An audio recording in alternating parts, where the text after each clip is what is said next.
Azərbaycanın ən zəngin və nüfuzlu kitabxanalarından biri olan Milli Elmlər Akademiyasının Mərkəzi Elmi Kitabxanası bu il 100 yaşını qeyd edir. Əsası 1923-cü ildə Bibliografiya Bürosu kimi qoyulan kitabxana müxtəlif elm sahələri üzrə zəngin resurslara malikdir. Kitabxananın yarandığı 100 ildən bura qədər müxtəlif elm sahələri üzrə oxuculara xidmət göstərir. Bilirsiniz ki, bura elmi kitabxanada Azərbaycanın ən böyük elmi kitabxanasıdır. Kitabxanada tam dəqiq sayı ilə desəm 51 dildə hazırda kitablarımız var. Ümumi kitablarımızın sayı, sənədlərimizin sayı 1,5 milyona yaxındır. Orada kitab, jurnal, qəzet, dissertasiya və s. öz əksini tapır. Elektron kitabxana 24 saat ərzində dünyanın istənilən nöqtəsində oxucuya eyni vaxtda informasiya xidməti göstərir.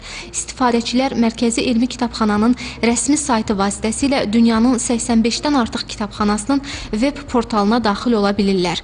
Nadir kitablar fondunda isə çoxsaylı qiymətli əsərlər xüsusi meyarlar əsasında toplanıb. Bu fonda daxil olan kitablar tərtibatı, nəşr tarixi, ölçüləri və ən əsası region, həmçinin ölkə əhəmiyyətinə görə seçilir. Fondun ən qədim kitabları 16-cı əsrə aiddir. Gələndə düzdür, çox çətin idi, ancaq bizim çox gözəl əməkdaşlar var idi. Onlar həmişə deyirdilər ki, utanma, lap bir şeyi neçə dəfə istəsən soruş. 2 ay ərzində mən demək olar ki, nə lazımdır, hər şeyi mənimsədim və bir neçə illər sonra mən şöbə müdiri oldum. Demək 22, səhv eləmirəmsə 24 il şöbə müdiri işləmişəm Şərq Ədəbiyyatı şöbəsində və uzun illər biz gördüyünüz bütün bu kitabları beynəlxalq kitab mübadiləsi yolu ilə kitabxanamızı zənginləşdirmişik. Kitabxananın Qarabağa həsr olunan şöbəsi xüsusi diqqət çəkir. Şanlı zəfərimiz haqda kitablar, şəhidlərimizin, qazilərimizin foto şəkilləri məhz bu güşədə sərgilənir. Müasir texnologiyalarla təchiz edilən oxu zalları alimlərə rahat və effektiv çalışma mühiti yaradır.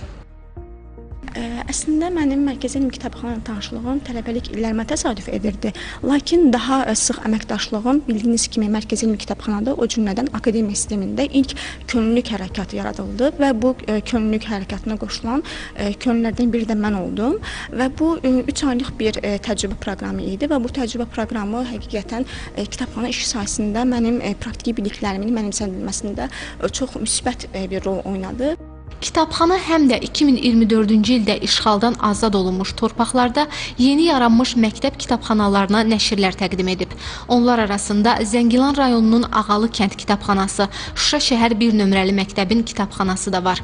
İşğaldan azad olunmuş torpaqlarda yeni qurulan kitabxanalara dəstək məqsədi ilə nəşrlərin göndərilməsi prosesi bugün də davam etdirilir.